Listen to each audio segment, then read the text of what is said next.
Mr. Speaker, let me turn to another area where the government's been slow to act, the cladding crisis. This is affecting millions of people, and I can't tell the Prime Minister how anxious and angry people feel about this.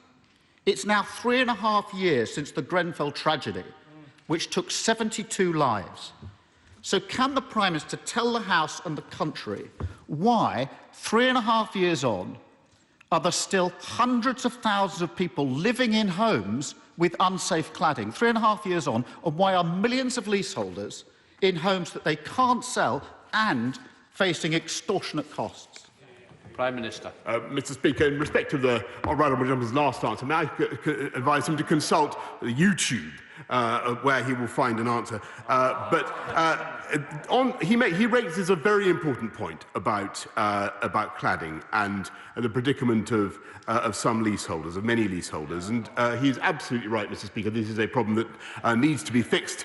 This government is getting on with it. 95% of the high-rise buildings with unsafe ACM cladding have been work is either underway, they are either complete or underway to remove that cladding, Mr. Speaker. I very much appreciate and sympathise with the predicament of leaseholders who are in that situation, but we are working to clear the backlog, and I can tell him that my right honourable friend, the Chancellor and the Community Secretary will be coming forward with a full package to address the issue. Keir Starmer. Mr. Speaker, whatever the Prime Minister claims being done isn't working, because this is the situation. Through no fault of their own, huge numbers of people, especially leaseholders, are stuck in the middle. They are living in unsafe homes. They can't sell, and they're being asked to foot the bill. That's the situation that they are in. Take, for example, Will Martin. He's a doctor who's got a flat in Sheffield. He's been spending his days on the front line fighting COVID in the NHS. He spends his nights worrying about the £52,000 bill that he now has to pay for fire safety repairs. He doesn't want future promises, Prime Minister. He doesn't want to hear that it's all been sorted when he knows that it hasn't. He wants to know here and now, will he or will he not have to pay that £52,000 bill? Mr. Speaker, we're determined that no leaseholder should have to pay for the unaffordable costs of fixing safety defects that they didn't cause under no fault of their own. And that's why, in addition to the £1.6 billion we're putting in to remove the ACM and the UPL cladding, we are also setting up and have set up a £1 billion building safety fund, which has already processed over almost 3,000 claims. And I sympathise very much with the gentleman Dr. Martin, that he mentions, and I hope very much that his particular case can be addressed in the course of the forthcoming package that will be produced by my right honourable friends. Keir Starmer. There are thousands and thousands of people in exactly the same position. I spoke to leaseholders caught in the middle of this on Monday. One of them was Hayley. She's already gone bankrupt, Mr. Prime Minister. She's 27. She bought a flat, she's lost it, she's now bankrupt. It's too late for her. Those leaseholders that I spoke to had 3 very simple asks.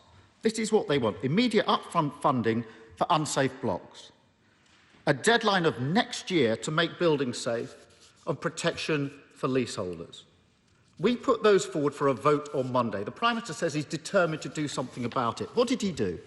He ordered his MPs to abstain. If the Prime Minister is serious about moving this forward and ending this injustice, will he commit today to those simple asks from leaseholders? Mr. Speaker, we're getting on with the job of helping leaseholders across the country by remediating their buildings, and in addition to the funds I've already mentioned, I can tell him that we're also introducing a £30 million fund to install alarms and other interim measures, and we're making it very clear to the mortgage industry that they should be supporting people living in such accommodation, and